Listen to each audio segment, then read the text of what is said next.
Why did the yen plunge? Japan is staging a high-stakes gamble on its national fate. Just as everyone was watching to see whether the Bank of Japan would raise rates this Friday, the yen made a sudden big move at the start of the month, even briefly breaking below the 158 level. What's going on?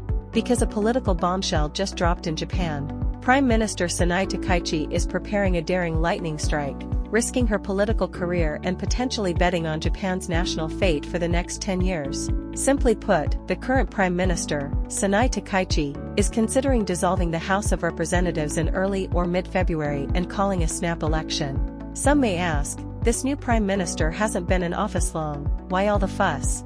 This brings us to Takaichi's current predicament. We would describe her situation as dancing with shackles. Although she has won the party election to become Prime Minister, but in the parliament, she is essentially a lame duck.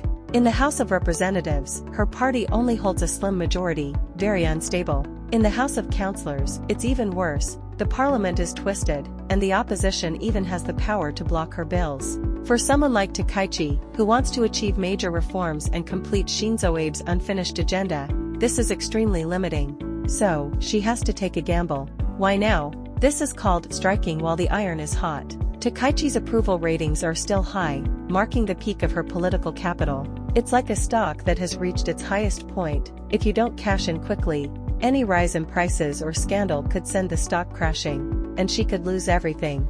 Her advisors have calculated carefully. This is a very narrow window of opportunity. She hopes that through this lightning strike, she can catch the opposition off guard, aiming to secure a 2/3 majority in the House of Representatives. If she wins, everything changes. With an absolute majority, she can bypass opposition obstruction, push through budget bills and security legislation, and even amend the Constitution to formally enshrine the self-defense forces, creating a true national defense army. This would effectively remove her shackles entirely.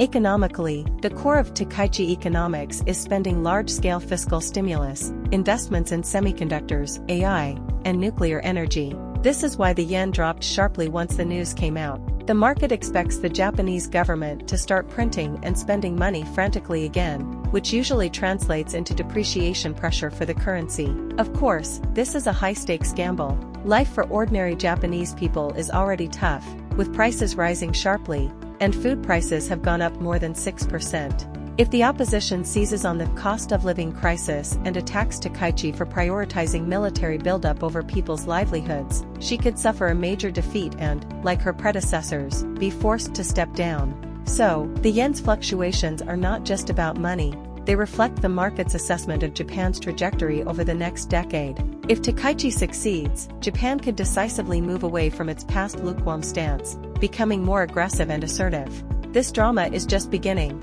and we'll have to watch closely. This is Ultima Markets. Follow us to see beyond the headlines and understand the fundamentals. See you next time.